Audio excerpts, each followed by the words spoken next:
Thanks for choosing this free Anfield Index podcast. If you'd prefer to listen to this or any of our other shows without adverts, then now's the time to check out Anfield Index Pro. With AI Pro, you can supercharge your entire listening experience. You'll not only get all of our podcasts without the ads, but you'll have them far faster with our quick publish feature available exclusively for subscribers. AI Pro also puts you in the heart of our sound studio, with an option to listen to many of our shows live and interact with the podcasters in real time as the shows are recording. Upgrading couldn't be easier. AI Pro is available on all popular podcast platforms, and we have our own apps for Apple and Android. Just head on over to AnfieldIndexPro.com and get started today. Hello and welcome to AI Scouted on Anfield Index Pro. I'm Dave Hendrick, joined as always by Mr. Karl Matchett. How are you, sir? Confused, bemused, but mostly okay. How are you? I'm annoyed. I'm very annoyed. I'm still annoyed after Monday. I'm annoyed that Matheus Nunes is on his way to Wolves. I'm just generally annoyed in general. But other teams have been doing transfers, and what we thought we'd do today is take a look at the transfers that have taken place so far this month in the Premier League and have a bit of a chat about them, and then have a bigger chat about some of the rumoured transfers that are going around, in particular those by our beloved rivals in Manchester, and what on earth are they doing. Let's just start with the first one, Marcus Tavernier from Middlesbrough to Bournemouth for 10 million. Had you seen much of him at Borough? What's your take on this one? I think it's a clever signing given they needed a right winger, and he is a decent player. What's your thoughts? My thoughts are that this is probably a question more for Guy than myself, being in his, basically neck of the woods. He's probably a regular season ticket holder sort of thing there. My limited viewing is going to be in stark contrast to what I'm sure is Guy's up close and personal relationship with him. Guy, would you care to respond? I wasn't listening, to be honest, so I don't know what you're talking about. That's fine. We'll move on. Yeah. We'll move on. There's no point in getting bogged down. It'll be 20 minutes on start, isn't it? Right. Right, let's move on. August 2nd. Bernd Leno. We talked about this a little bit when we did the Fulham preview, but Bernd Leno, Arsenal to Fulham. What do you think of this one for Fulham? Okay. I don't mind it at all in terms of it's a player who we know is, let's say middle of the road for Premier League in terms of quality. Not a big fan of what they already had, as I've said. And I think it's a little bit surprising that they've so far opted to stick with what they've got. I guess you can make the case that, people who have earned them the promotion should get the opportunity to prove themselves, but he already has had the opportunity to prove himself and was found a little bit wanting, to be honest. So I don't think it'll be too long before Leno is in goal for them. And probably that will be a good thing in overall terms. I'm not a massive Leno fan. I've said this before, but he's certainly better than bottom 3 or 4 goalkeepers anyway. So that's a start. Yeah, I'd agree with all of that. I think he's solid. He's reliable. If you don't ask him to do too much, there won't be many problems. Moving on, August 3rd. This is a player I haven't seen. You watch more MLS than I do. Gabrielle Selena from Chicago Fire to Chelsea. Young goalkeeper. He's been loaned back to Chicago Fire. Have you seen much of him? What do you make of this kid? So, yeah, I've seen a bit of him, to be fair. Not oodles, because obviously he's only had like one season in the team, but I've seen a good few games. So I think he's quite imposing for quite a young goalkeeper. I've made the point before that when I watch young keepers, I do struggle to pinpoint exactly where they're going to be, elite or not in later career, because it's, one, a long, long time before they get to that stage, and two, you can often look like a really good young goalkeeper because you're obviously got a lot more explosivity and agility at that kind of age. So your reflexes and your saves and all that, they should be top at that point. And they are for him. He's quite a big guy, so he's got a really good reach. He's a bit more, in stature, I would say he's a bit more like, let's say, Petr Cech than Mendy, for example, in terms of how he moves around. I think that's what I would compare him to more. I quite like his handling. Like he looks like quite assured most of the time when he's coming outside of his 6-yard box. I'm not sure he comes quite out far enough for me to think that he's going to be an all-rounder. But like I say, he's only had one senior season, so presumably that's something that's going to be worked on over the coming years. And then this one on the same day, but this is a player leaving the Premier League who's been a staple of the Premier League for a long, long time. Kasper Schmeichel leaving Leicester to go to Nice. Now, I can understand it from his point of view.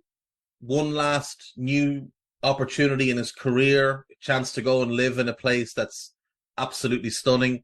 I can see it from Nice's point of view. They lost Walter Benitez, who'd been a good servant for them. But I don't really get it from Leicester's point of view. He had a year left in his contract. They don't have, in my view, a Premier League caliber goalkeeper now on the books. I think Danny Ward has looked poor in the 2 games so far. What do you think of Kasper Schmeichel leaving, and what do Leicester do now? So I don't mind it from Schmeichel's perspective at all. Like you say, he's been around for a long old time. He was at the club over a decade. So I like and agree with the fact that they've sort of, said he had the right to decide his own future. I think that's a pretty decent thing to do. I noticed that they're not taking that same line with everybody else who is in demand this summer. So it makes me think that, they wanted just to get the bit of money in for him, considering the age. And they think that that's not necessarily that he's replaceable, given what he was in the dressing room and everything, but certainly that the position would have been upgraded sooner or later anyway. It wouldn't outright surprise me if they brought in someone very late on in the window. But similarly, it also wouldn't surprise me that much if Danny Ward has crawled into Brendan Rodgers' office on hands and knees and begged him for 6 months of opportunity. Because with Wales having the World Cup coming up, Hennessy has obviously got his place back in recently because Ward had an injury towards the end of last season and wasn't playing anyway. Danny Ward was in goal at the Euros and did pretty well in the Euros in terms of busyness and being a shot stopper and having to be under siege a little bit at that time. So I'm sure he is absolutely desperate to play. What would it take? 15 games, something like that. And that's probably sealed his World Cup starting spot. So I'd be stunned if Ward hadn't told him, I will literally do anything that you want in training, in the dressing room, on the pitch, whatever it is. And give me, 4 or 5 games, I'll be up to speed again. And then you've got me until January. If you don't think I've done it, by all means, go and get a new keeper. But if Leicester are, let's say, being humanitarian enough to let Schmeichel pick his move, I would suggest maybe they've decided to do the same thing with Danny Ward as well, because he's been waiting a long time for a chance, to be fair. He has. I've seen some suggestions from Leicester fans online that, with Schmeichel going and there's rumours around Vardy, that perhaps Rodgers would like to clean out some of the older, more senior, potentially more dissenting voices in the ranks who may have become a little bit tired of his shtick and started to maybe answer back a little bit more or question things. There's been nothing about that, I don't think, publicly, but we know that Rodgers will throw people overboard to protect himself, so who knows? But yeah, I love the move for Kasper. I just don't like it for Leicester. August 4th, Carney Chukwuemeka, Aston Villa to Chelsea for a fee, including add-ons, of 20 million. Now, this kid is uber talented, but his issue at Villa, the reason he was refusing to sign a new contract, was that Gerrard wasn't giving him opportunities in the first team. I don't see him getting opportunities at Chelsea either. Now, they've said they're not going to loan him out in this window, but I can see that coming round in January and all of a sudden he begins a series of loans, because what we've seen from Thomas Tuchel this year, like look at Levi Colwill, who they could absolutely use, is that there doesn't seem to be a whole lot of faith in younger players there. Which is not really anything new at that club, is it? It's a bit of an odd club to pick if your priority is to be a regularly appearing young player. Now, what I will say in terms of being at Aston Villa, they have played young players, and he played a dozen times last season, mostly off the bench, obviously, because he was not going to ever be called upon as a starter if he's not committing to the club. That's a decision many clubs have taken well before Gerrard and Aston Villa. I would be willing to bet, I think he played, let's have a quick look, in fact, about 500 minutes in the first team for Villa last season. I'd be willing to bet he doesn't play that much for Chelsea this year. Even with the long-term contract and whatever promises they've made, I just don't see that happening. No, and neither do I. And I've heard from a few people that Liverpool also approached Villa about him. They were quoted this same price, and they considered it. And then they spoke to him and his agent, or more prominently to the agent, and that the wages being asked for were ludicrous, absolutely ludicrous for a young player who's unproven. And I wonder if maybe he's been steered to Chelsea by his agent because that's where the money was being offered. It'd be a shame if so, because like you said, he's a real talent, but this is a very, very raw talent, we should point out. I mean, this kid, he's a kid. He's not even in England under 21 at this point. So forget being a first team regular for a Champions League based side, or most sides, in fact, in the Premier League. He's not even in England under 21. He has minimal top flight exposure at the moment. He has a long, long way to go. Technically, yeah, absolutely. But you can see even when he's called upon to come off the bench in certain games last season, depending on the situation of the match, he would never be first off the bench. You know, there's a good reason people like Ramsey, for example, were quite a distance ahead of him. And that's obviously the tactical understanding of the game, ability, I presume, to take on board tactical instruction as well. Quite aside from the fact it's a young person's thing that you don't understand the game quite as much, there's just not that game experience and trust built up in the managers even at that point. So he's got a long way to go. So if he's got a big contract, fair play to him. But I'm with you. I don't think he's going to play a huge amount this season. Loan in January wouldn't be a surprise.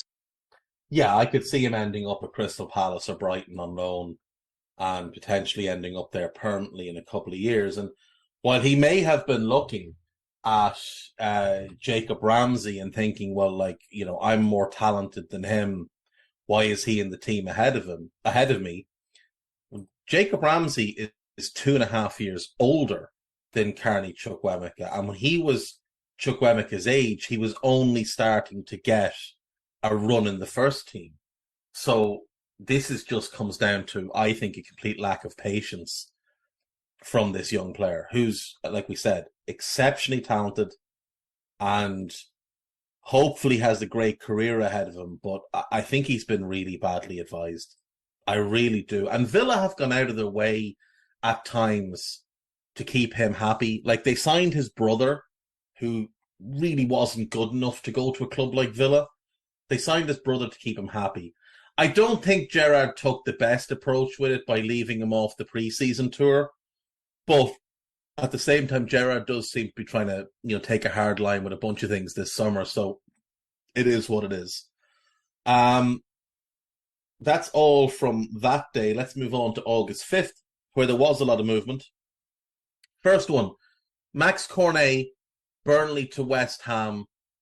I think this is clever business for West Ham. He can be a really good backup for Jared Bowen.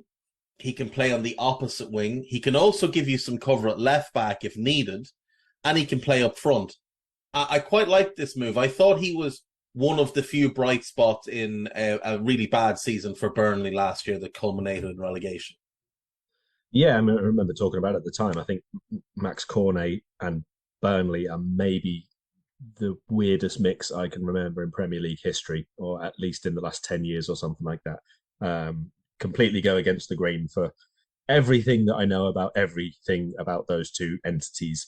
But what I would say is that I think that before Burnley signed him, obviously he had maybe half a year or so when Lyon were trying to play him as a wing-back, basically. So while I wouldn't actually ever say he could be full-back cover, certainly we've seen Moisey go to a back three. We've seen Fornals has had to do it at times. It's been Cresswell at times, Masuaku as well. So he definitely is an offensive alternative as a wing-back. If they do that, go to a three again.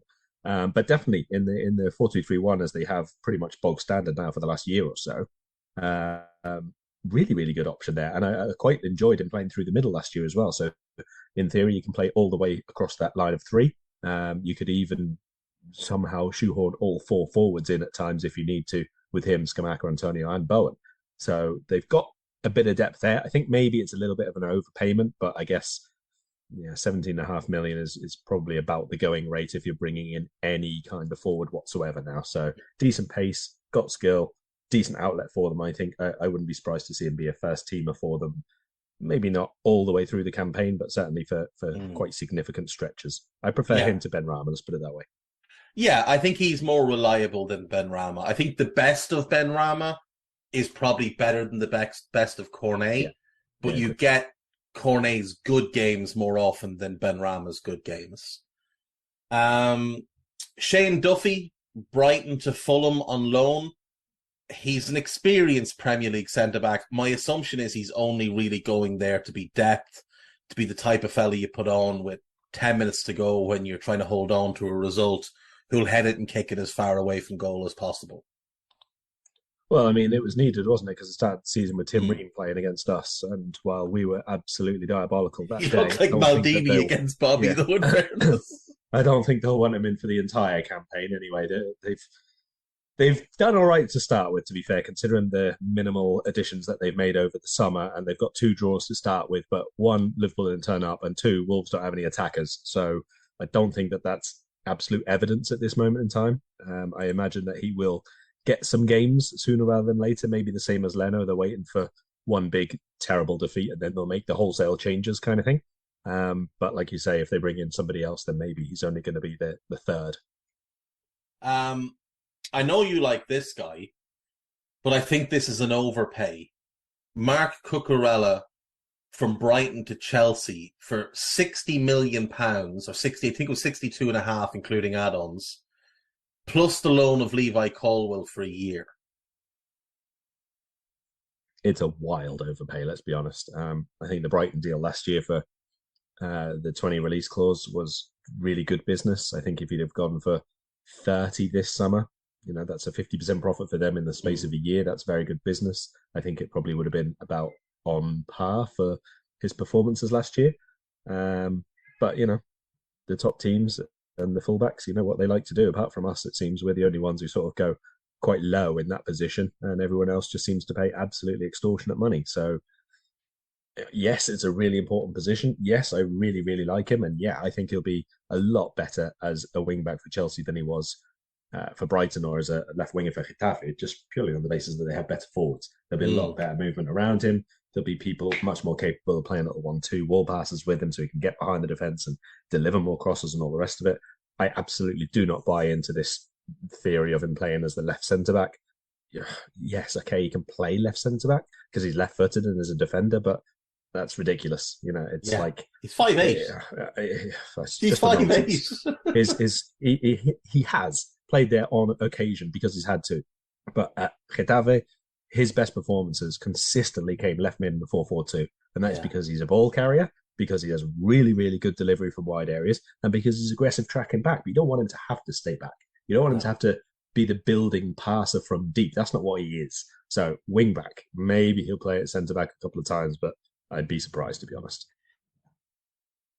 They obviously wanted a replacement for Marcos Alonso, who is going to Barcelona. It just seems silly to me to spend all of this money on a replacement for Marcos Alonso. Now, yes, he might well be better. I think he's better than Ben Chilwell, but Ben Chilwell is not a bad left wing back. Ben Chilwell's probably one of the 4 or 5 or 6 best in that position in the league. It seems to me like, and I don't know your view on this, but with Chelsea this summer, it's all about splashy signings.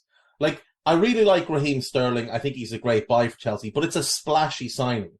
Koulibaly, he's not what he was a few years ago. He's still very good, but again, it's a splashy signing, not something you do to build long term. And with Cucurella, I mean, everybody knew City wanted him. I think City's plan was to sort of sit on it, wait till later in the window and wait for that price to drop. Maybe he'd force Brighton's hand a little bit and Brighton might accept 40 million with some add-ons, making it to 50. And Chelsea have gone, oh, well, if City want him, he must be great. So here's 60 million. Oh, and you can have our best young defender on loan. It just seems like they're trying to do things to make big splashes. The same reason Todd Boehly wanted to bring in Cristiano. The same reason they want Frankie. Now, I think Frankie makes more sense there than he would at United. But I still don't think he's the midfielder they need. I think what Chelsea need is more of a Declan Rice type who can protect your defence. I don't really see the logic. Now, again, they're really good players that they're bringing in, and they are improving the team. So I think people writing them off is a bit silly. I just don't know that it's very well thought out. Yeah, I mean, I agree to an extent. I think Sterling was brilliant signing, to be honest, and I would have paid anything for him. I love Sterling. I think he's an unbelievable player, and I think City, if anything, underused him. So I would expect, again, an increase in his output this season once maybe they get the actual forward line sorted if they sign another striker or whatever. I think he's a great addition no matter how you want to play. Koulibaly, I'm with you. I mean, he was much better 2 years ago than he was last year, for sure, like a good level below, which is not to say that he can't get back to that level again, of course. And I can understand that he was maybe the best that was out there, and maybe that's why they've gone for him. It is probably an overpay by maybe 30% across their entire window so far, though. You could have done better deals. You could have got different players for very, very different sums of money. I guess ultimately, if it doesn't matter to them, then it doesn't matter at all. There is obviously a very different way of buying and selling and recruiting at other clubs than we have here at Liverpool. And while we would not even respect, I think just acknowledge that there's a very, very impressive way that we go about things, there's nothing wrong with the other way, to be perfectly frank. There's not. If you have the money, if you have the money, spend it. But what strikes me about the Koulibaly deal, Karl, is like, if you ask anybody who watched a ton of Serie A last season to tell you the two best centre-backs in Serie A last season, nobody is naming Koulibaly other than Napoli fans. Nobody. The two names you will hear over and over again are Bremer, who's gone to Juventus, and Fikayo Tomori, who Chelsea had and let go. Like, to me, I look at Chelsea and I think, you were losing Christensen and Rudiger. You'd be so much better off if you just had Tomori and Guehi to step into the breach. Two players that you sold for about the same as you paid for Koulibaly. And you'd have Levi Colwill, and you'd have Nathaniel, you'd have Trevor Chalobah. You know, you could buy one young centre-back and build a long-term defensive base with that group. And instead of spending 60 million on Cucurella, you could have gone and bought Angelino for 18 million, or David Raum for the same kind of money, or Borna Sosa for 25 million, and pumped that rest of that money into other areas of the team. But like I said, if you have the money, spend it, great. But we know that they don't actually have this money. All of this money is coming from a loan. Well, I think the other part of that is that they're not necessarily building a base. They're building for Thomas Tuchel, because Thomas Tuchel's the one deciding who they go and sign this summer, because he's having to have obviously a much, much bigger say. So he has absolutely no interest in building a base for the next manager to come along and succeed off. He wants players who he thinks are going to enable him to win titles now. The thing is, I think if he went to Todd Boehly when Boehly took over and said, look, I want to run this club for the long term. I want to be here long term. I want to commit my next 10 years to this club in partnership with you. I want us to build something special at Chelsea. I want us to focus on youth. I want us to finally take advantage of the fact that we have the best academy in Europe who are churning out players at a frightening rate. Not all of them will be good enough to start, but they'll be really good squad players, or they'll be players we can sell off for a premium and reinvest that money. And we can run this club smarter. We can run it more like Liverpool, which is the stated aim of Todd Boehly, is to run the club like us, hence his flirting with Michael Edwards. I think Boehly would have said, you want to stay here long term? Sign us up. Sign us up, because whoever is advising Boehly on football will have told him, you're not finding a better manager than this guy. Like, he is one of the best managers in the world. You're not getting Klopp. Conte's not coming back. You're not getting Pep. And I really don't think Diego Simeone is coming to Chelsea. So outside of those four, Thomas Tuchel's about as good as you're going to get. I think he could have gone a different way, but he's decided, like you said, he wants to win titles in the short term. And fair play. If that's what they want to do, that's what they want to do. Two deals of players who were in the Premier League last year and have left. One is Christian Benteke off to DC United. How do you think he'll do in MLS? As Ole Gunnar Solskjaer once famously said, I couldn't care less. Ademola Lookman going from Leipzig to Atalanta. Leicester had wanted to keep him, but didn't have the finances or whatever. So he's already started quite well at Atalanta. One non-Premier League move, but a former Premier League player that I want to get your view on. Ginny Weinaldo, PSG to Roma on loan. Now, Roma have had an interesting summer. They got Dybala. Now they've got Ginny. What do you think of them, and what do you think of him going there?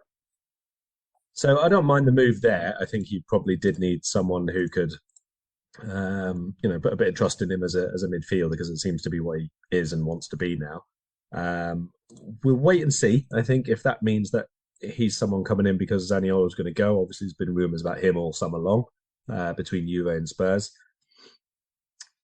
How he fits into this Roma side, basically, if anyone's not really watched them over the last sort of year or so, they play a 3-4-3, more or less. The attacking lineup or alineation or whatever does revolve quite a lot. So it can be one behind two, it can be two really wide players, or it could be two behind one, which is more or less what they do now with Dybala, Zaniolo behind Tammy Abraham. So where does Ginny fit in that? He can obviously play in one of those 2-10 roles, as he has done for Netherlands, or he can be in for Brian Cristante, who I'm not a massive fan of, but is a really important part of their team from a tactical perspective, from ball winning and just everything, really. Just does a lot of work in that central midfield. He's not a really flashy player. He's not a very high-profile name within the team. I think a lot of this sort of matches up with how Wijnaldum was at Liverpool, to be honest. But I don't honestly know if Mourinho sees him as one of the centre mids or one of the attacker mids where he used to play, of course. So it should be a pretty interesting one. I do think he'll do well there. It seems to be the sort of quite gritty, hard-working, technically good, but not always very, very offensive-minded team where Wijnaldum should do pretty well in, I think. He's a really decent addition. They've made a few signings this summer who should make the team a lot more interesting to watch. I'm not really sure about the Matic signing. I think that's just like some agreement that Mourinho and him have, that they'll just play and join up together and work wherever they both end up going. Yeah, it's like the new or the continental Harry Redknapp, Nico Kranjčar sort of deal. So it's a little bit weird, but I don't think Matic will start too many games anyway. Wijnaldum should do once the season goes on. I like what they've done. I think bringing in Zeki Celik as the right wing back is a good move. Gives competition to Rick Karsdorp. They've got good options for the left wing back position with Matthias Viña and Spinazzola, so that's pretty strong. If they've got a 3-man midfield rotation of Pellegrini, Cristante, and Ginny, again, I think that is strong. But you're going to hate this. This is just a completely off the wall shout. Ginny started as a winger, became a number 10, became a number 8. Became a more defensive number 8 and played as a 6 for us. You know what the natural thing for him to do next is to drop back in between the two centre-backs and play as a sweeper. He's got the intelligence and the ability to do that, but he won't do that. But it's I really like this team. I don't think they'll win the league. I don't think they'll come close to winning the league, but I think they can get top 4 this year. That front three of Dybala and Zaniolo behind Tammy is really, really exciting. And if Pellegrini's then bursting from midfield to join that's a lot of firepower. If they can be strong defensively with Ibanez and Kumbala and Mancini and obviously Chris Smalling there as well, who's another one Mourinho just seems to have fallen in love with despite some quite obvious flaws in his game, it's pretty strong. It's a pretty strong team. Yeah, they have decent depth there now, and I think I'm a little bit surprised that Mash Kumbala hasn't become like an absolute guaranteed rock solid starter for them. But like you said, there's depth there, and Spinazzola obviously back to full fitness this season, who was missing last year after his Euros injury as well, of course. So if they get him back up to full power as the rampaging wing back that we know he can be, then top 4 is definitely a target. I'm not 100% sure who I see dropping out. I suppose Napoli might be most in danger at the moment, but again, if they just feed everything through Osimhen, then they can be a lot more dangerous in attack than Roma can on performance level rather than personnel. Yeah, his fitness is key for Napoli. Nothing on August 6th. August 7th, just the one arrival into the Premier League. A goalkeeper you have seen a lot. Neto, formerly of Valencia, then of Barcelona, now Bournemouth. I've never been a fan. What do you think of him? He's all right. I mean, he got wages which were probably about 400% inflated above his actual level of ability while he was at Barcelona, and fair play to him. If anybody continues to question in the future how Barca managed to get themselves in such financial dire straits, you can just point them to the fact that they had this backup goalkeeper on their books for however many seasons on about £140,000 a week, barely playing ever. There's your starting point. I mean, I like him. I don't think he's bad at all. He's not great, but I did think that he might get in the team ahead of David Raya. So again, we'll see if that one develops as the season goes on, or he's just on a backup tour of Europe. So he was at Fiorentina as a backup for 3 years, became the starter, joined Juve, was the backup there for 2 years, joined Valencia, was the starter for 2 years, and spent 3 years at Barcelona, played 21 times, 12 of which came in one season, and never ever threatened to become the number one, despite the fact that in the last 2 seasons, Marc-Andre ter Stegen went from being probably a top 5 goalkeeper in the world at worst. I think for a period he was probably top 2 or 3, to being, well, he's been really poor the last 2 years, and he's been somewhat of a liability, and yet they still didn't look to bring Neto in, which tells you, what his level has gone to, or what they viewed him as. And as you said, 140 grand a week to twiddle his thumbs, really. That's some solid work from Barcelona. August 8th, couple of big ones here. So Marcus Senesi from Feyenoord to Bournemouth. I quite like him. I think he's a good centre-back, especially in a 3. And I think him in the middle of a 3 with Lloyd Kelly on the left is a strong basis. I don't know who they'll play on the right. Chris Metham's not great. Jefferson Lerma's played centre-back the last 2 games. He's not a centre-back. So they probably need to bring in one more. But have you seen much of Senesi at Feyenoord? What do you make of him as a signing for Bournemouth? It's good to see them at least been ambitious and spending 15 million, I think, on a good centre-back. Yeah, as long as he's a good fit, because we've seen them spend big money on people before, saying nothing at all about coming directly from Liverpool or not. And they didn't quite work out on those occasions. So it's not quite in Nottingham Forest realms of refreshing the side, let's say, at least not yet. But they're getting there. They've added a few quite important bits now, I think, and they definitely needed more depth in defence if they're going to be playing 3 all the way through the season. So we will see. I'm with you. I don't want Jefferson Lerma playing right centre-back. No. I get him in midfield or don't use him at all. But I don't know. Maybe he improved last season because obviously Championship I wouldn't have watched as much. But the best parts of his game and the worst parts of his game sometimes collide into giving away free kicks. And if that is still the case, I would say don't put him too close to the edge of the penalty box. Yeah, I think if you were doing a Jefferson Lerma scouting report, very aggressive would figure prominently in your opening stanza. This one, I think, has been a while coming in terms of this player leaving this club evolving beyond this player, especially under a manager who wants to play a back 4, to which this player is not suited. Conor Cody on loan to Everton. Now, it's the loan aspect of this that's a little bit surprising for me, that Wolves didn't push for a permanent move. It's unusual to loan out your club captain. Yeah, fair point. I think it's interesting that the only reason he would have left is because he was told he wasn't going to be playing anymore. Because if it was just a case of that first game week and he was told, and you're not going to play this week, you're captain, you'd stay. You'd been there long enough. The big favourite of the fans. Of course, you would stay and fight for it, unless you've been told you're not going to play, mate. Sorry. So if that's the case, he knows that it's because it's come to a back 4. So Wolves, who own him and who he's the captain of, don't think he's suited to that. But Everton do. I'm not buying it. I'm sorry. I appreciate Lampard's got to say, the right stuff when he's bringing in the new player and all the rest of it. But I'm absolutely sure he knows, and he is fully aware of the fact he is not bringing him in to play in a back 4. I will not have that. That's just too weird. Agreed. This is it. If you're bringing Conor Cody in, you are committing to playing a back 5. If he is going to play, you're playing a back 5. It is just that simple. The only alternative is you're going to sit him in midfield and hope for the best, because he can't play as a centre-back in a 4. Wolves, under Nuno, tried to move to a 4, and it was a train wreck because Cody couldn't adapt to it. Bruno Lage had never played a back 4 in his life before he got to Wolves last season, and had to play it all season long. And he's looked at his squad this summer. He's looked at a 3, you mean?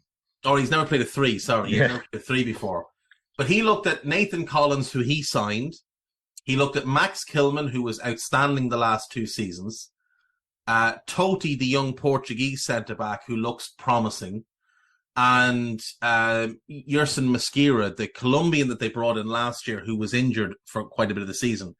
He's looked at all of them and thought, these are my centre-backs for the year. These are the guys I'm going to have because they can all play in a 4. And I'm committing to a 4 now because it also suits Nuri more as a fullback. I think it'll suit Semedo more. You've got Johnny Castro that can cover both sides. I think he's made a decision to go to a 4, and unfortunately there's just no room for Cody. And with the World Cup coming up, Cody probably sees himself as a player who wants to be in that squad. So it does make sense for Cody. It makes sense for Everton to bring him in if they're going to play a 5. I just think Wolves letting him go on loan, you probably could have gotten 10 million for him, which you'd be better off doing than having him on loan, because if they have a bad stretch this season, you know what's going to happen. There's going to be some fans that are going to say, well, why is Connor Cody out on loan? Why don't we bring back Connor Cody? And that's a step backwards. Wolves made a step forwards, though, in signing a player you have long fawned over in Mr. Guedes from Valencia, £27.5 million, I believe. This is quite an exciting move for them. What are your thoughts? A hefty fee, that's for sure, given not so much him, but given Valencia, I think, over the last few years. He has, I should say, been playing as a centre-forward more than a left-sided winger over the last year or so, an awful lot more. Valencia obviously played 4-4-2 for most of the time, and then a bit of a 4-4-1-1 as well, but he was basically one of the 2 forwards anyway. He was playing very, very central, as opposed to in off the left, which he had done previously. He is still a little bit inconsistent in front of goal, I have to say that. He has not benefited from a very, very consistent team, consistent build-up play, not even really consistent teammates around him at times, because there's so much chopping and changing there. And even the more in-favour players, a couple of them had injuries last season. A couple of them became not in-favour players very, very quickly. That happens at Valencia. So I think he'll benefit probably from a bit more structure here. I'm not 100% convinced he's going to play centre-forward if they're just going to play 4-2-3-1. We'll see. Maybe he will. Maybe he'll be the starter one there, and they're going to bank on loads and loads of rotational positions with Neto, with Bernd, and the rest of them. And they can certainly do that. There's obviously got to be a pretty good understanding. But they needed some attacking outlets. And Guedes, to be fair, even though he's not the best finisher, he is someone who will relentlessly shoot. If he's given that instruction that you've got to lead the line, so run the channels by all means, take on players by all means, try and link play by all means. But what he will do is always look to get shots away, even if it's like quite from range, maybe a few players in the way defensively. He's definitely very, very proactive about his taking on shooting opportunities. I hope he does really well. Obviously, I've liked him for a long, long time. Like I said, I think he missed the boat to get as good as he could have been because of Valencia being an absolute shambles after he joined them permanently. But he's still a very good player, and he can obviously go still quite a bit higher than he has done so far, because he's not exactly old or anything, is he? So we could see a slow adaptation process, I guess. But when you consider that he's basically going to be playing with Portuguese players in every single direction around him, maybe it'll be a bit of a smoother transition as well. Yeah, I'm quite excited. We'll come back to Wolves because they've got one more that I want to talk about later on. August 9th, Amadou Onana to Everton, 33 million. He turns down West Ham. I think it's a great signing for Everton. I think he has made a bit of a mistake, though. I think he would have been better off going to West Ham to play for Moyes and play next to Declan Rice and learn from Rice and Souček. But maybe Everton could offer him more playing time, guaranteed playing time. Had you seen much of him at Lille? What was your thoughts? Not loads, because obviously he wasn't in the team all the time. Mm. He was, kind of in and out and start, and some not really playing the full 90s and that kind of thing. I did watch his debut, obviously coming on against, help me out here, Aston Villa, of course, and that was quite the introduction.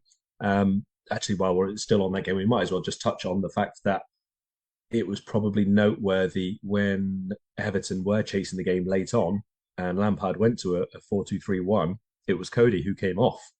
So it wasn't like, we'll leave him there because, yes, he can play in a back four. It was him who made way, and Tarkowski and Mason Holgate, I want to say, remained as the centre-backs. Onana came on and was at fault for one of the goals, for Emi Buendia's second goal. He sort of lost possession in midfield, but he was, to be fair, absolutely monstrous. He was really, really taking the game to Aston Villa. He was ball carrying, was brilliantly. He got himself into the box, I would say, more times in that 10, 12 minutes that he was on the pitch. Well, there was a lot of injury time in that game, so probably closer to 20 minutes. Probably more in that 20-minute spell than I'd seen Dele Alli do so in probably the last 3 or 4 times I've watched him play. And when you consider that that's one of the big traits that Ali used to have, yeah, it kind of shows you how far off the pace that he is at the moment. And Onana, probably in partly to try and make up for his mistake for the goal, to be fair, but he got it back. He was the one who created Everton's what turned out to be a consolation anyway. So it looked like he'll have a big impact for them. If he has that kind of powerful performance in midfield from the start, I would imagine he'll be a fan favourite very, very quickly. Yeah, I think so as well. I would have liked him at Liverpool. I think he's the profile of midfielder that we could have been looking at, having missed on Tchouaméni, but so be it.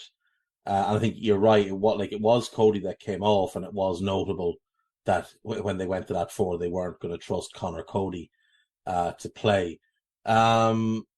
Moving on then, August 10th, 2 deals I do like. Issa Diop from West Ham to Fulham. Now, Diop has obviously had a bit of a decline maybe over the last couple of years at West Ham. That first season that he was there, if you remember at the end of it, Manchester United tried to buy him and were offering over 50 million.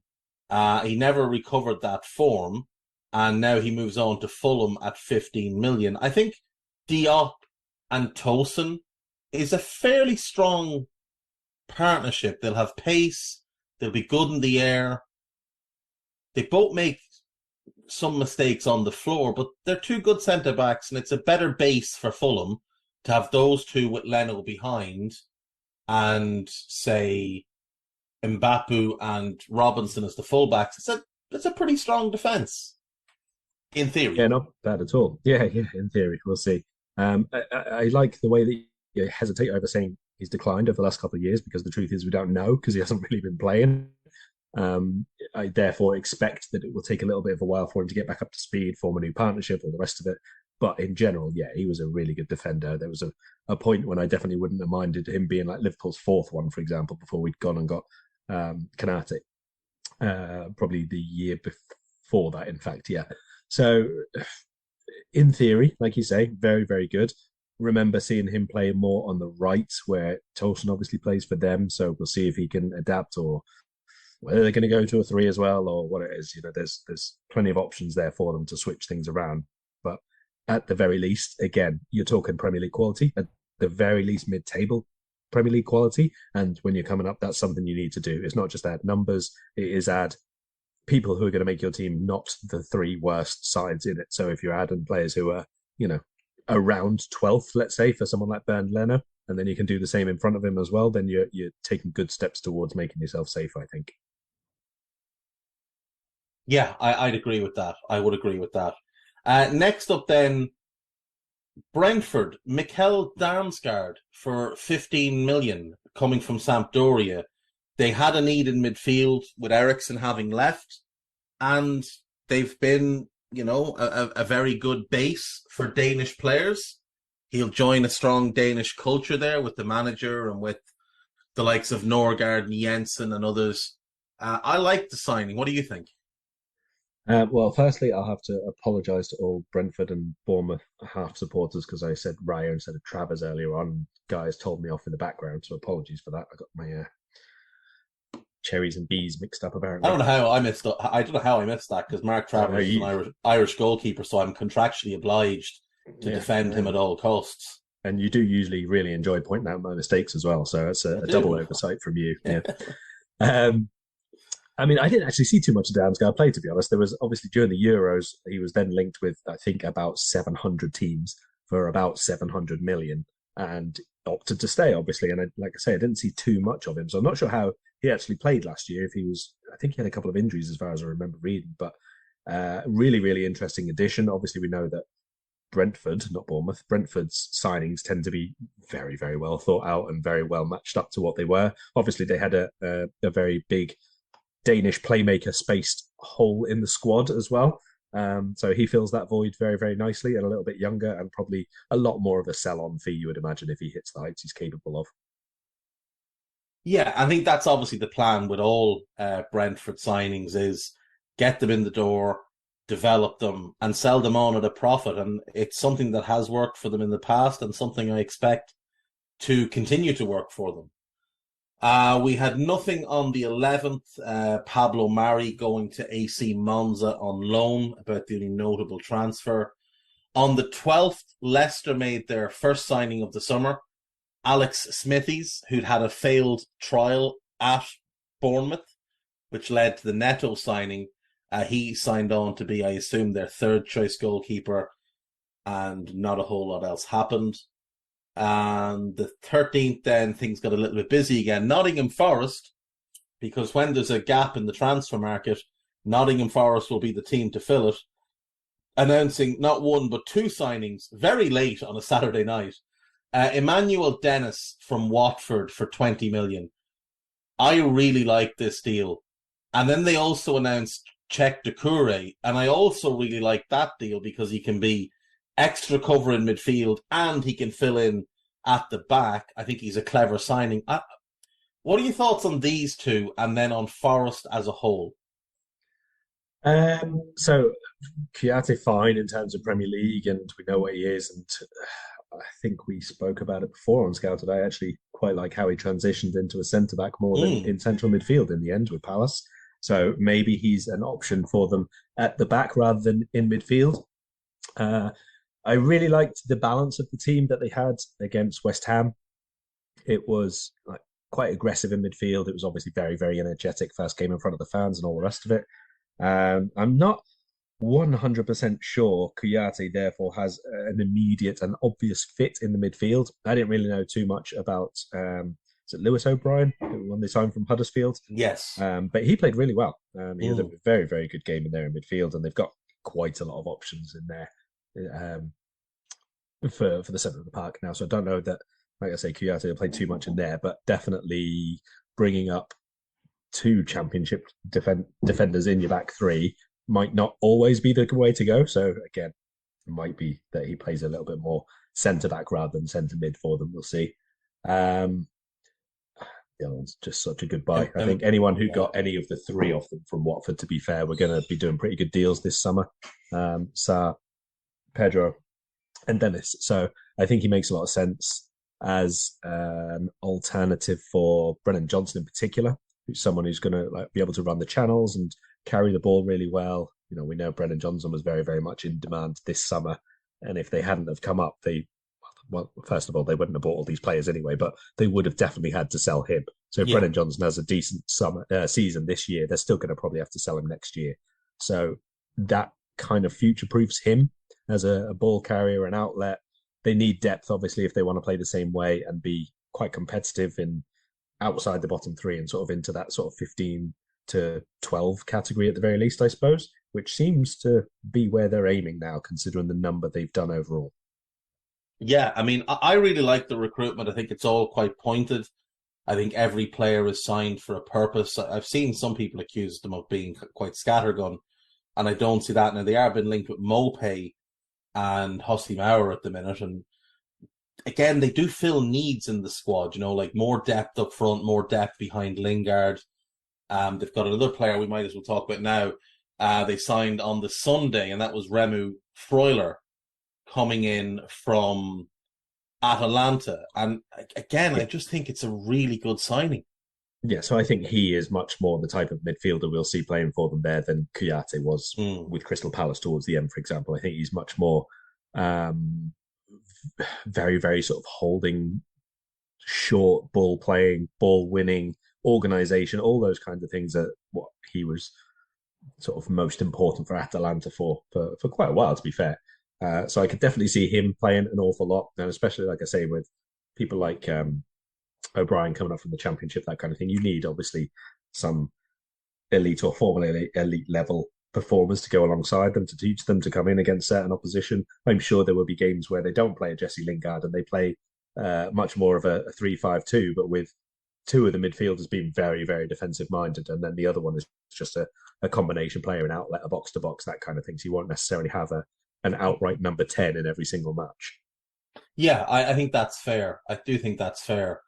Like to come up into the Premier League and put together a midfield group of Freuler, who's proven at the very highest level, Mangala, who has impressed in the Bundesliga, Lewis O'Brien, who's impressed in the Championship, Ryan Yates, who you had already, Kouyaté, if you need him as a fifth option, and potentially Castamiro as well, who can play in central midfield or the more advanced role, and then Lingard in the advanced role. Like that is really, really ambitious recruitment, and you do have to admire it.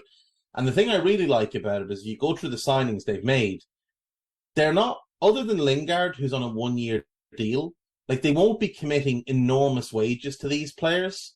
So it's not like a thing where if they go down, they'll struggle to sell them.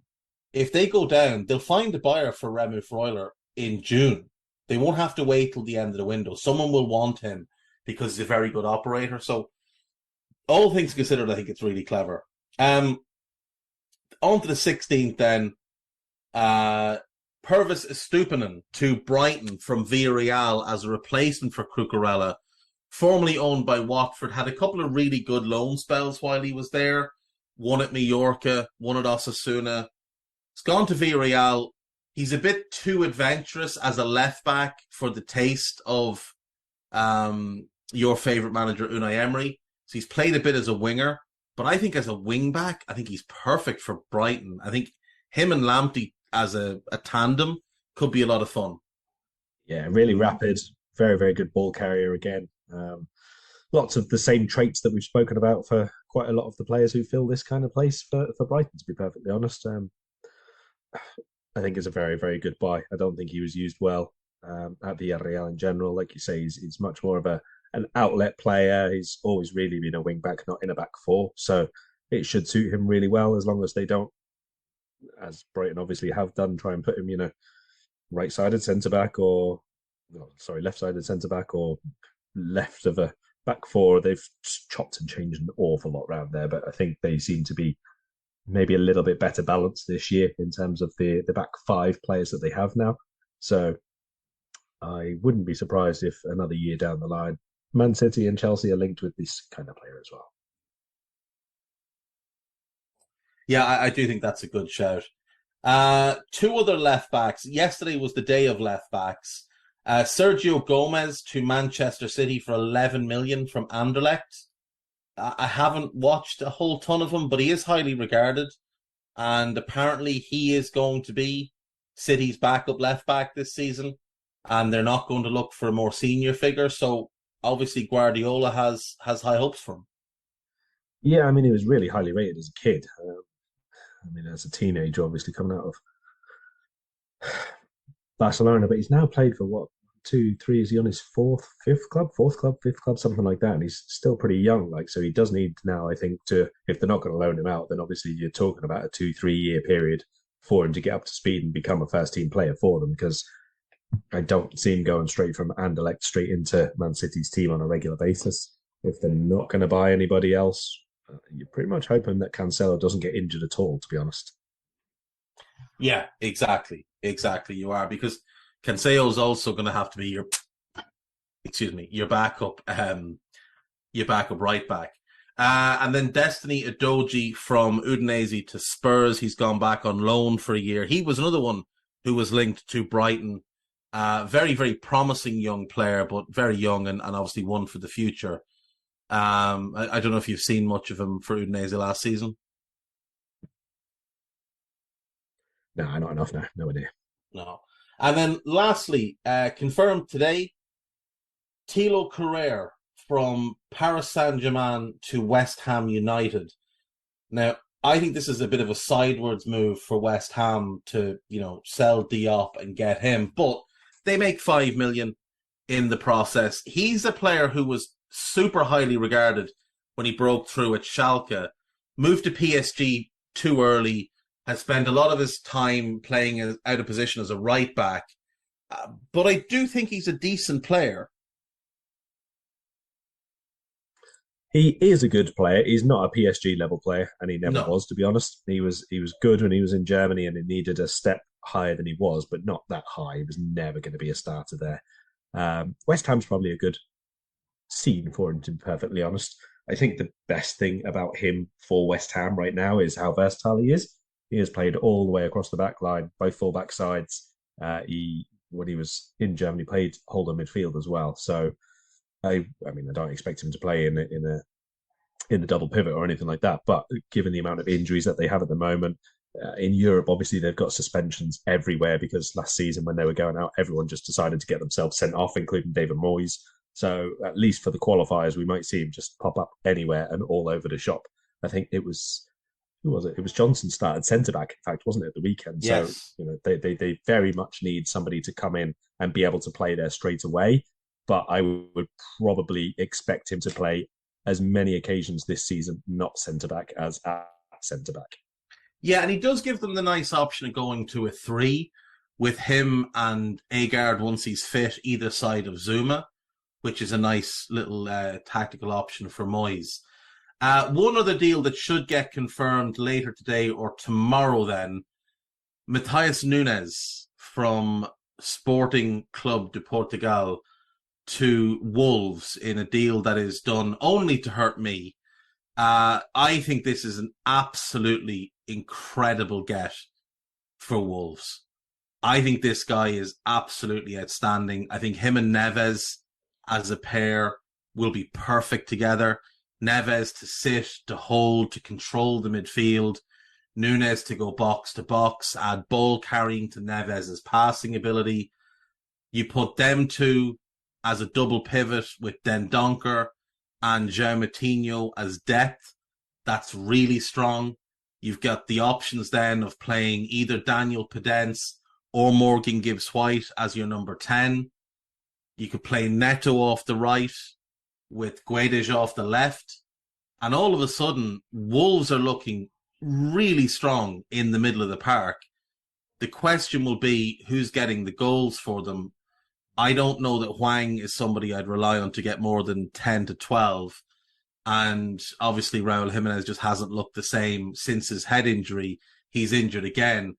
But I kind of feel like if Wolves could add a decent striker from here, I think they'd be a real threat to push for Europa League. Because the defence is going to be strong, because Lage sets up his defence well. Collins is a big upgrade on what they had there last year. Aït-Nouri's a year older and a year better. Semedo comes back into the team. The midfield is massively upgraded. They could go with a 3-man midfield of Gibbs-White, Neves and Nunes, which I think could be sensational. Power and drive plus the passing ability of Neves. And then play Neto and Guedes as inside forwards, inverted like R2 used to be.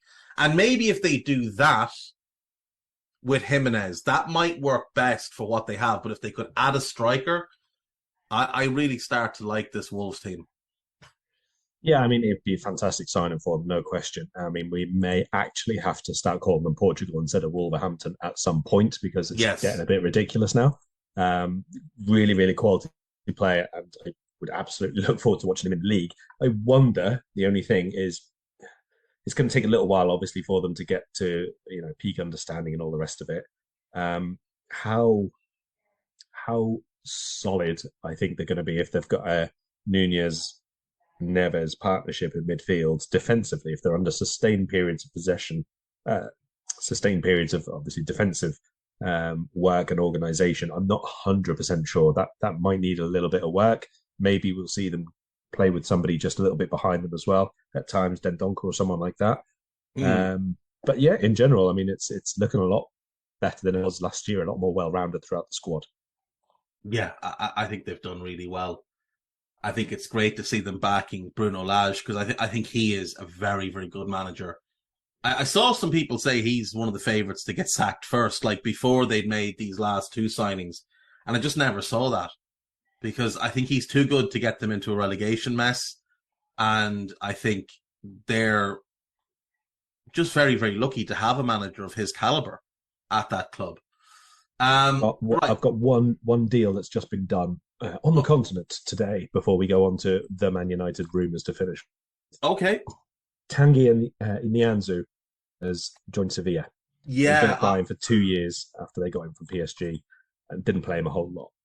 I think he's really good, Karl. I think he's really, really good. And I don't know that Bayern haven't made a mistake here because I get the reasoning behind them signing Matthias de Ligt. I get you gambling on his potential, but Upamecano ended last season playing really well and has begun this season playing really well.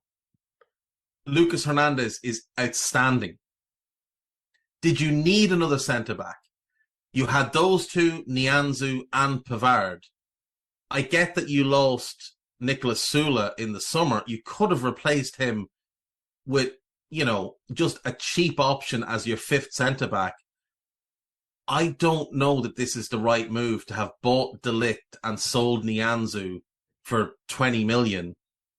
I think it's 40 million that you could have used elsewhere in your team. Now, they might be quite happy with it, but I do think they'll come back and regret this one. I think Nianzou is going to be really, really good for Sevilla. Yeah, I do as well. I mean, it might take him a little bit of time to get into the team, even if it's a year or so. He signed a 5-year deal there, and I would expect him to play an awful lot more at Sevilla than he did at Bayern. And I would say that this one probably rectifies the error of signing Isco as well. Now, I'm going to turn the podcast on its head here for the last question, because at the end of it, I'm just going to go, yep, fully agreed. So I'm doing the question, and you can do the answer and go wherever you want to go. Tell me, how do you go from needing a midfielder, and your progression is Frankie de Jong, Adrian Rabiot, Castamiro? The floor is yours, my friend. Oh, it's... do you know what?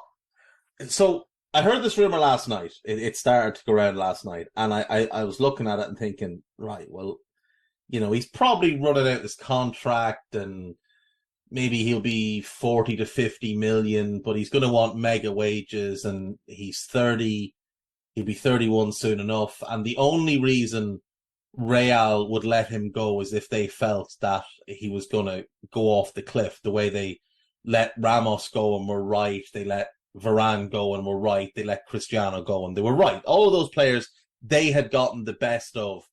They had nothing more to offer at the level they were at, and they moved them on. So, Castamiro, if they were letting him go, it would make sense from their point of view. If he's past his best, they've got Tchouaméni in.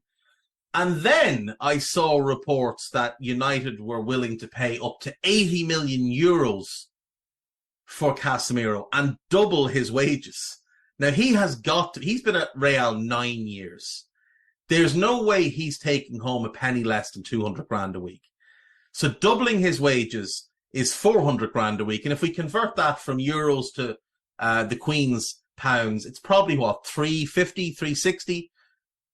You're going to pay 70 plus million and then give 360 grand a week to Castamiro, who is a very, very, very good player. Like one of the best defensive midfielders, certainly of the last 10 years. And I think you can make an argument that he's probably in the top 10 or 12 or 15 who've ever played that position.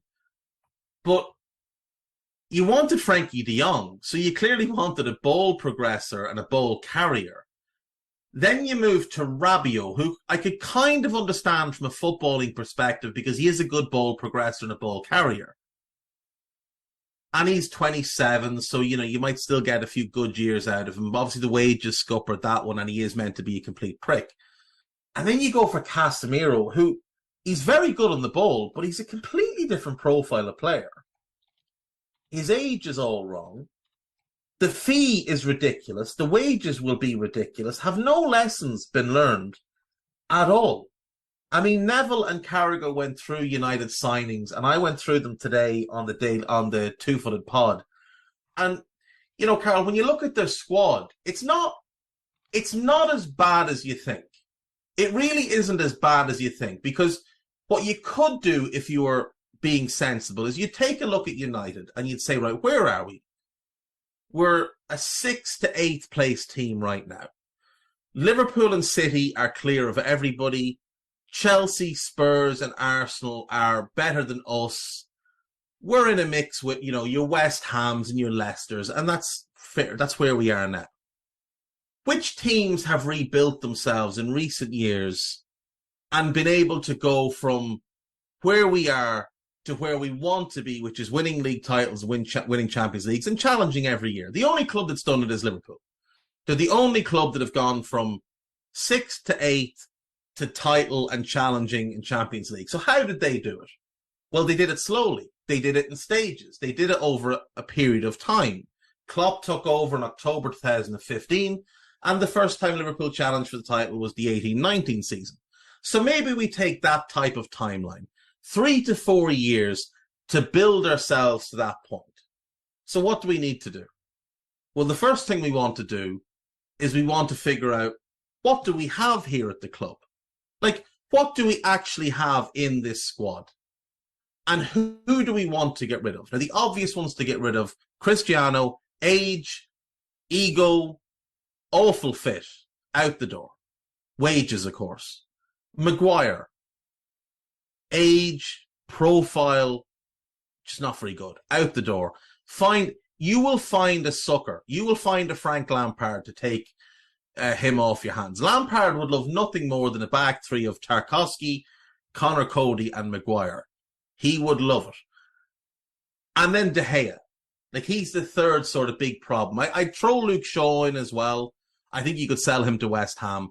But get those 3 or 4 players out the door and let's start rebuilding. So what do we need? We need a backup. We need a starting goalkeeper who can play as a sweeper. So let's find that player. That's the first thing we're going to do. We're going to find that player right now. And we're going to find a proper partner for Rafa Varane at centre-back. We're going to bank on Malashi at right-back. At left-back. We'd like a right-back, but maybe they're not available right now. So we'll just go with Tilo for a while, and Brandon Williams can back up both full-back spots.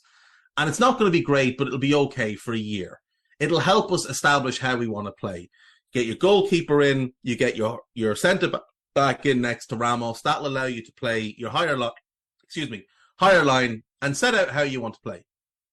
In doing this, you're taking Lisandro Martinez and you're plonking him in midfield, and you're saying, you're now starting as our sitting midfielder. And next to you, we're going to try out what we have here. So we're going to try James Garner. We're going to try Hannibal Mejbri. We're going to try Fred. We're not going to try McTominay because he's awful, but we're going to keep him around because he can be useful. And your role, Lisandro, is you're going to sit in midfield and protect the defence. And you, other collection, your role is going to be go and win the ball back.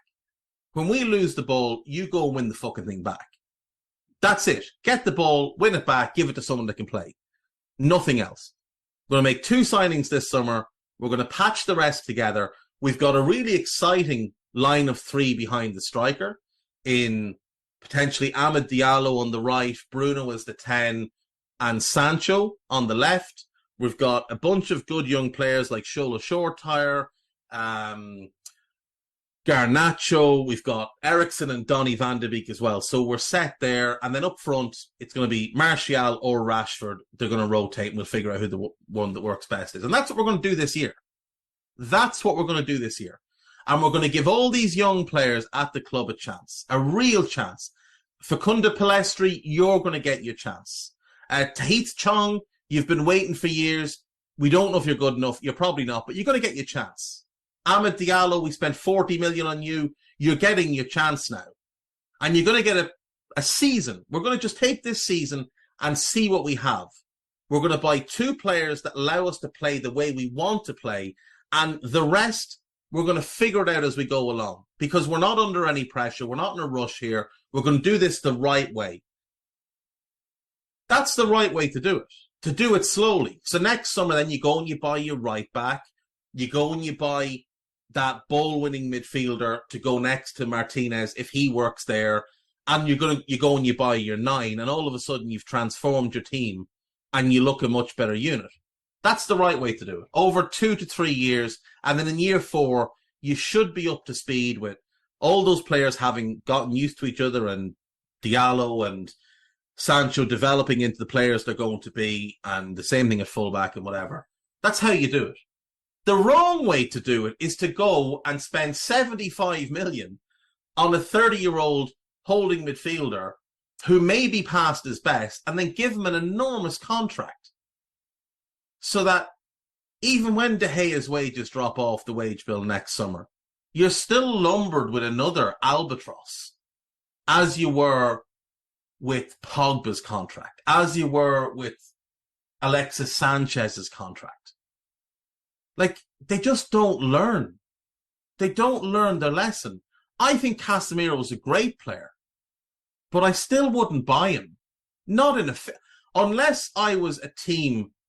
Do you know who I'd buy him for? I'd buy him for Chelsea, because he's the type of player who could come in and give them that little raise in level, him and Kovacic in midfield, with James and Cucurella wide.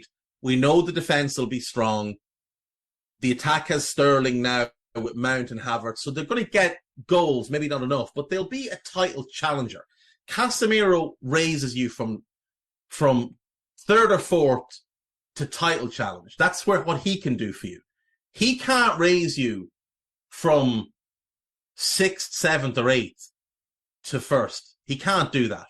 And by the time you build up the rest of the team to get them ready to be title challengers, he's going to be 32, 33, and in complete decline. And you're still going to be paying him 400 grand a week or 360 grand a week, or whatever it is. It's just mind-blowing stupidity. But you know what the funniest part of it is, Karl? Is that all the fans who are currently crying about the owners, which they're right to do, they'll be pacified by that signing. They'll be placated. Last year, they brought in Varane and Cristiano and everybody was delighted. We're going to win the league. No, you're not. You're going to get worse. And I think Castamiro could actually make them worse over the long term. I think he could be the type of contract that stops you getting into that title challenging mode.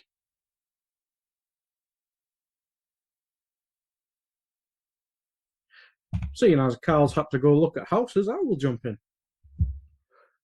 Yeah, United, I mean, just for me, it's just kind of funny. It is just funny, because I agree with everything you said there, Dave. I think they're just doing this all backwards. There's no, like, I know we've laughed at Arsenal's expense in the post-Wenger era because they've done things wrong, but even when it was going wrong, they hired Sven Midtjylland, is how you pronounce his name. They hired Emery. There was clearly a strategy there, but it went wrong, but there was a plan there. Then it went wrong. They got, what's the ex-player called, Dave? Edu, that's the one. They've obviously got Edu, and I know you don't rate him, but they've got Mikel Arteta, who I don't think either of us rate as well. But there is a plan at Arsenal. Whether it'll work long term and turn them back into title contenders, that's another question. But you clearly see at a team like Arsenal, they've gone, we'll buy young, we'll buy usually British, but they've got to fit the ethos of what we're attempting to do. Whereas you look at United, it's just the whim of the manager and then failing to do even that. It's just very odd. But you look at teams like Arsenal, similar situation with Wenger and Fergie. Obviously, Wenger didn't stick about because he went on to do other stuff within FIFA, whereas Fergie's there pulling the strings in the background. Arsenal have moved on into the modern days of football, whereas United are still acting like everything's on the manager's shoulders. And yeah, a club that's maybe stuck in the 2000s, whereas people said we were stuck in the 80s, didn't we, when when the Premier League came about. So it's a similar situation. It very much is. United are still hanging on to past glories. I hadn't realised that Matthew was gone, so thank you, Karl. And thank you, Guy, for your assistance today and your input. And we'll just leave it there then. We'll be back later this week to preview Manchester United in a game in which, as bad as things are for us in the league right now, they're so much worse for them. If you need to cheer yourself up, just take a quick glance at the Premier League table. Believe me, it will cheer you up. See you next time. Bye-bye. We hope you enjoyed listening to this Anfield Index show. Please be sure to subscribe to our channel so future podcasts find their way to your device automatically. There's nothing quite like fan engagement, and we'd love to know what you think of anything discussed on this show. The best way to get in touch is over on our free Discord community, where both podcasters and listeners debate the hottest LFC topics 24/7. Sign up free now at AnfieldIndex.com/Discord. You won't regret it. You can also follow us on Twitter at Anfield Index and find us on Facebook by searching for Anfield Index. Oh, and before you go, we'd love it if you could leave us a 5-star review on your favourite podcast app. It only takes a couple of seconds, and it means the world to the people who create these free shows.